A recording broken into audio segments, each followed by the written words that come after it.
बाळासाहेबांच्या तमाम शिवसैनिकांना तुमच्या ह्या अनिश गाढवेचा, बाळासाहेबांच्या लहानशा शिवसैनिकाचा आणि शिवसेनेच्या प्रवक्त्याचा मानाचा जय महाराष्ट्र.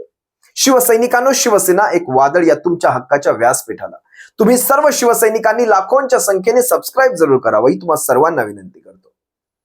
आपल्या अंतिम युक्तिवादाच्या शेवटच्या दिवशी म्हणजे 20 डिसेंबरला या शिंदे टोळीच्या वकिलांनी महेश जेठमलानींनी जे काही बेछूट आरोप शिवसेनेवर केले, तुमच्या माझ्या शिवसेनेवर केले, त्या प्रत्येक आरोपावर उत्तर द्यायची संधी देवदत्त कामत यांना सापडली, रिजॉइंडर मध्ये सापडली.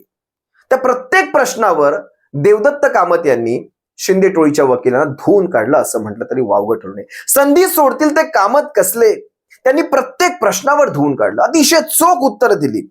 या सबंध रिजॉइंडर मध्ये त्यांनी दोन महत्वाच्या मुद्द्यांना हात घातलाय. ते दोनही मुद्दे मी तुम्हाला सर्वांसमोर पटपट घेऊन येतोय.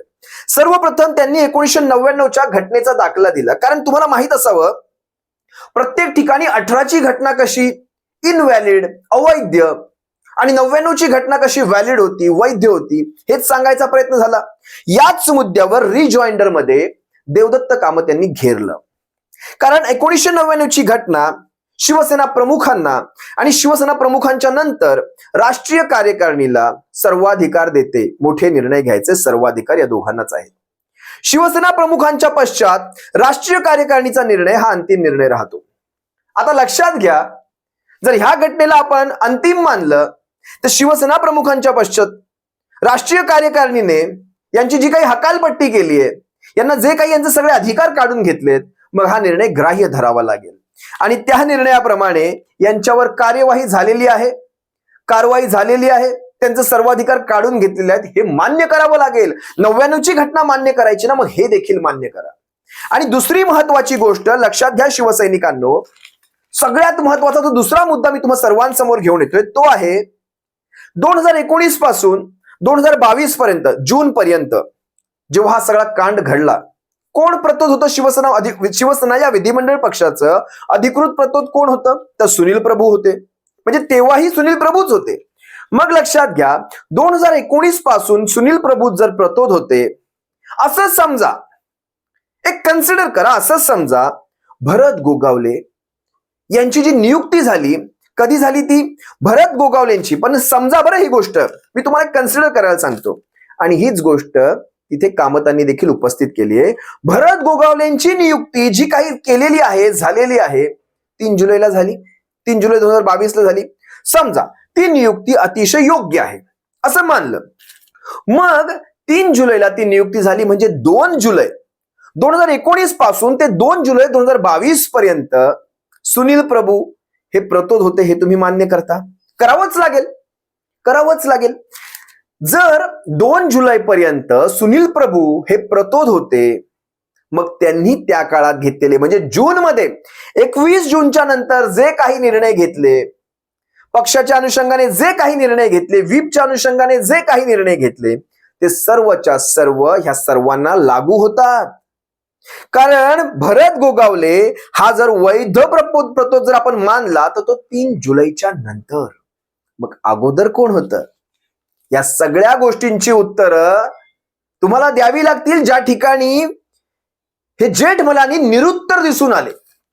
या अशा गुगली असतात बरं, आणि सत्य परेशान हो सकता है लेकिन सत्य पराजित नहीं हो सकता, याचा वारंवार एक परिचय येत होता. बघा ना, जर तुम्ही अशाच प्रकारे वागत असाल, 3 जुलै आमचा प्रतोद, तुम्ही एक गोष्ट लक्षात घ्या, माननीय सुप्रीम कोर्टाने भरत गोगावलेंची नियुक्ती ही बेकायदेशीर ठरवलेली आहे. त्याच्यासोबतच अजय चौधरींची असेल, सुनील प्रभूंची असेल, ही नियुक्ती कायदेशीर ठरवलेली आहे. या गोष्टी कोणीही लक्षात घेत नाहीये. पण ह्या सगळ्या गोष्टींचा जो काही संदर्भ द्यावा लागणार आहे तो योग्य ठिकाणी योग्य वेळी दिलाच जाईल. त्यामुळे ह्या सगळ्या गोष्टींवर हे सारे निरुत्तर ठरलेले आहेत.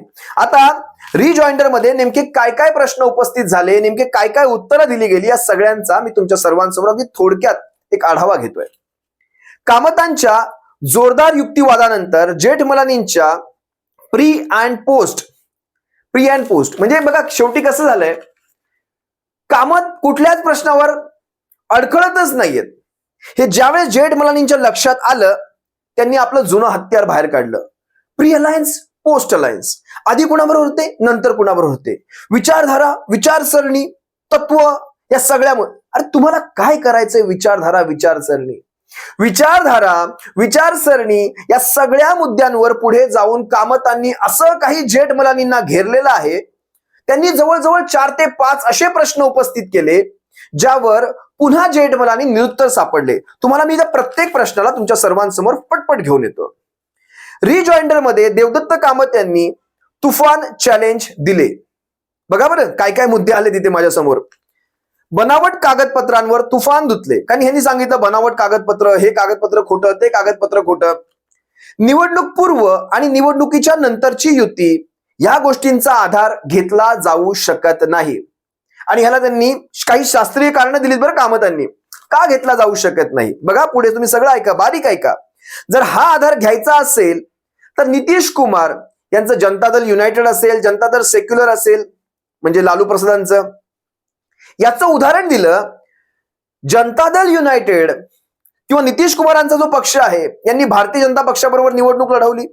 त्यानंतर काही काळानंतर भारतीय जनता पक्षाचे काही वाईट मनसुबे लक्षात आल्यानंतर त्यांनी दुसऱ्या पक्षाबरोबर जाऊन आपलं स्वतःचं सरकार बनवलं, ते पुन्हा मुख्यमंत्री झाले. मग याचा अर्थ असा होऊ शकत नाही युतीत लढून जेडीएस म्हणजे युतीत लढले पण नंतर ते वेगळे झाले, वेगळ्या प्रकारे सरकार बनवलं म्हणून त्यांच्या पक्षाच्या खासदारांनी लगेच पक्षावर दावा ठोकला, असं झालेलं नाही. त्यामुळे प्री पोस्ट अलायन्स हा मुद्दा पक्षप्रमुख किंवा तत्सम पक्षांच्या अध्यक्षांचा त्यांच्या अधिकारांच्या अंतर्गत येतो, ही गोष्ट इथे नमूद करण्यात आली.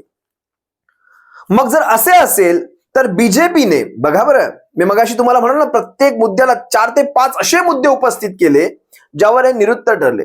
मग जर असे असेल तर बीजेपीने 2019च्या निवडणुकीनंतर 3 दिवसाचं जे सरकार स्थापन केलं त्यात अजित पवारांबरोबर त्यांनी सरकार स्थापन केलं.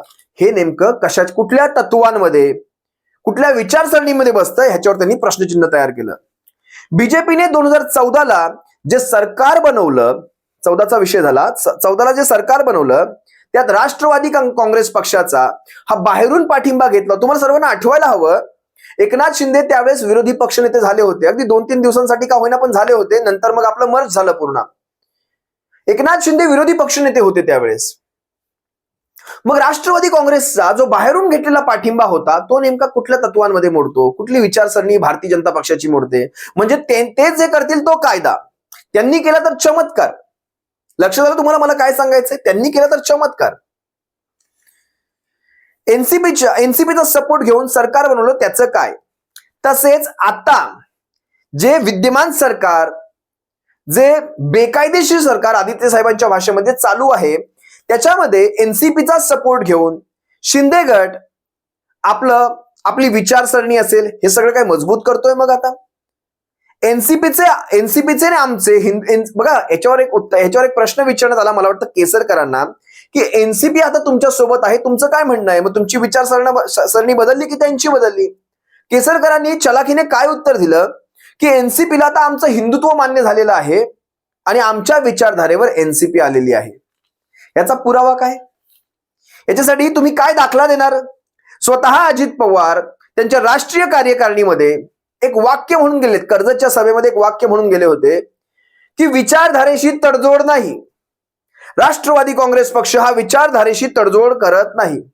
मग आता केसरकर राष्ट्रवादीचे प्रवक्ते झाले की काय? केसरकर राष्ट्रवादीच्या भूमिका मांडणार की काय? या गोष्टी लक्षात घ्या शिवसैनिकांना. या केसरकरांनी स्वतःच्या मनात येईल ते फेकून दिलं तिथे, जी गोष्ट पुढे जाऊन राष्ट्रवादीला अडचणीत आणणार आहे. त्यांच्या केसमध्ये, या अजित पवारांच्या केसमध्ये केसरकरांचं हे विधान घेतलं की तुम्ही तुमची विचारसरणी बदलली. केसरकरांना सोपं वाटतं हे विधान. पुढे बघा काय झालं. जेठमलानींनी शिंदेच्या विचारधारेच्या मुद्द्यावर आर्ग्युमेंट करताना असे म्हणाले की जनतेला जे आश्वासन दिलं होतं, म्हणजे ह्या युतीने, महायुतीने, शिवसेना भाजपचे सरकार येईल, तसे न करता काँग्रेस एनसीपीचे सरकार आले, त्यामुळे विचारधारेची लढाई लढण्यासाठी हे बंड करण्यात आलं. मग जेठमलानी तुम्ही विचारधारेचं बोलताय, मग आता शिंदे, अजित पवार हे एकत्र येऊन कोणती विचारधारा मजबूत करतायत? जरा ह्याच्यावर पण थोडं स्पष्टीकरण द्यावं जेठमलानींनी. मुळात प्री पोल आणि पोस्ट पोल हा मुद्दा आमदारांच्या अधिकारात येतच नाही. निवडणुकांपूर्वी, निवडणुकांच्या नंतर अलायन्स कुणाशी करायची, कुठल्या तत्वांवर करायची, कुठल्या मुद्द्यांवर करायची, हे आमदारांचं किंवा त्या उमेदवारांचं काम नाही. हे विधिमंडळ पक्षाचं काम नाही. अलायन्स कुणी करायची, कशी करायची, कुठल्या मुद्द्यांवर, तत्वांवर, कशावर तडजोडी करायच्या, हे सगळं राजकीय पक्ष ठरवतो. राजकीय पक्ष सांगेल ती भूमिका विधिमंडळ पक्षाला घेणं हे अनिवार्य आहे. शेड्यूल 10 यासाठीच आहे. तसं असेल तर राजकीय पक्षाला विधिमंडळ पक्षामध्ये रिप्रेझेंट कोणी करणारच नाही. मग म्हणजे ह्यांनी निवडून द्यायचं आणि ह्यांनी शेण खायचं, अशाच प्रकारची एक गत संबंध देशभर होऊन जाईल, महाराष्ट्रभर. काय सांगतोय मी? बघा पुढे काय झालं. मग हा निर्णय स्पष्टपणे राजकीय पक्षाचा निर्णय आहे आणि युत्या आघाड्या तोडणं, धरणं हे त्या त्या तत्सम पक्षांच्या पक्षप्रमुखांचं काम आहे. कारण तसे सर्वाधिकार ज्या ज्या पक्षांच्या बघा शिवसेनेच्या घटनेप्रमाणे सारेच्या सारे अधिकार हे पक्षप्रमुखांना दिले गेलेले आहेत. त्यानंतर तुम्हाला आणखी काही महत्वाचे मुद्दे सांगतो. भरत गोगावलेंची चीफ व्हीप पदी जी नियुक्ती झाली ती मुळात गुवाहाटी सुरत मधनं झाली. अशा प्रकारची नियुक्ती होऊ शकत नाही. ती नियमांना धरून नाही, ती सभागृहात व्हावी लागते. ती सभागृहात व्हावी लागते. दुसरी गोष्ट, तसेच त्या ठरावाची कोणतीही ओरिजिनल डॉक्युमेंट्स हे पटलावर ठेवले गेलेले नाहीत.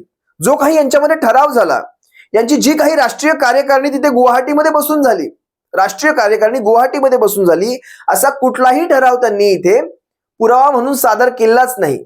लक्षात घ्या.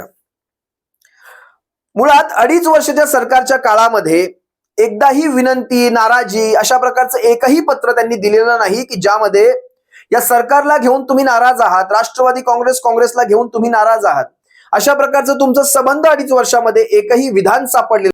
अशी कुठलीही विधानं मागच्या 2.5 वर्षाच्या महाविकास आघाडीच्या सरकारच्या काळात ना एकनाथ शिंदेच्या तोंडून आली, ना त्यांच्या 40 गद्दारांच्या तोंडून आली. ज्यावेळेस यांना जाणवलं आता मुख्यमंत्री पद मिळू शकतं, आता आपला हात मुख्यमंत्री पदापर्यंत जाऊ शकतो, त्यावेळेस हा कट रचण्यात आला होता, ठरवून रचण्यात आला होता.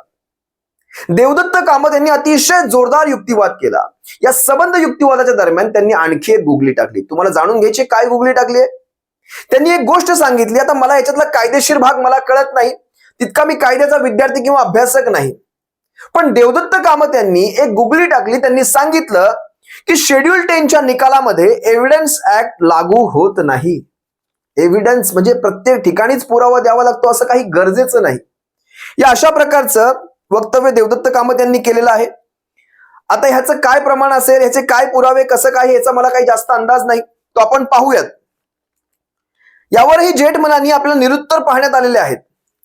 जे लॉजिक शिंदेचे आमदार वापरत होते की आम्ही यासाठी मंत्री झालो. कशासाठी मंत्री झाले ते? की आम्हाला सांगितलं होतं ही तात्पुरती तडजोड आहे, ही तात्पुरती तडजोड आहे, याच्यानंतर काही काळानंतर आपण पुन्हा भारतीय जनता पक्षाबरोबर जाणार आहोत, अशा प्रकारचं एक वचन पक्षप्रमुखांकडनं देण्यात आलं होतं. यासाठी आम्ही मंत्री झालो. आता हे किती कुठल्या दर्जाचं खोटं बोललेले आहेत तुम्हाला सर्वांना माहितीये, पण तरी देखील समजा जर हाच न्याय लावायचा झाला, तर माननीय पक्षप्रमुखांना अमित शहा यांनी किंवा नरेंद्र मोदी यांनी किंवा देवेंद्र फडणवीसांनी म्हणा 2.5 वर्ष म्हणजे समसमान सत्तेचं वाटप, समसमान पदांचं वाटप, हे देखील वचन दिलं गेलं होतं. ते देखील वचन पूर्ण झालं नाही. माननीय पक्षप्रमुखांना, शिवसेनेच्या पक्षप्रमुखांना दिला गेलेला शब्द पाळला गेला नाही. त्यासाठी पक्षप्रमुखांनी आपल्या अधिकारांच्या अंतर्गत जे काही निर्णय घेतले, युती तोडली, राष्ट्रीय कार्यकारिणीने याला परवानगी दिली, त्याच्यानंतर हा सारा प्रकार घडला. त्याच्यावर तुम्ही आक्षेप कसा काय उचलू शकता? ज्या गोष्टीला राष्ट्रीय कार्यकारिणीचं अनुमोदन मिळतंय, परवानगी मिळते, तुम्ही विधिमंडळ पक्ष पण संपूर्ण कुठे? आजही शिवसेनेत 16 आमदार आहेत, आजही 16 आमदार आहेत, मग संपूर्ण विधिमंडळ पक्ष देखील नाही. मग तुम्ही याच्यावर आक्षेप कसा काय घेऊ शकता? हा प्रश्न अजून तरी निरुत्तरित आहे. पाहूयात जे काही घडेल, प्रत्येक घटना तुमच्या सर्वांसमोर घेऊन येईल. आणखी काही गोष्टी या रिजॉइंडर मध्ये उपस्थित केलेल्या आहेत, पुढच्या भागामध्ये तुम्हा सर्वांसाठी त्या घेऊन येतोय. तुर्तास तुम्हा सर्वांची रजा घेतो. सप्रेम जय महाराष्ट्र बाळासाहेबांच्या शिवसैनिकांनो. येणारी प्रत्येक घटना, प्रत्येक गोष्ट, अगदी बारीकातली बारीक गोष्ट देखील तुमच्या नजरेसमोर घेऊन येईल, हे मी माझं कर्तव्य समजतो. जय महाराष्ट्र. काळजी घ्या.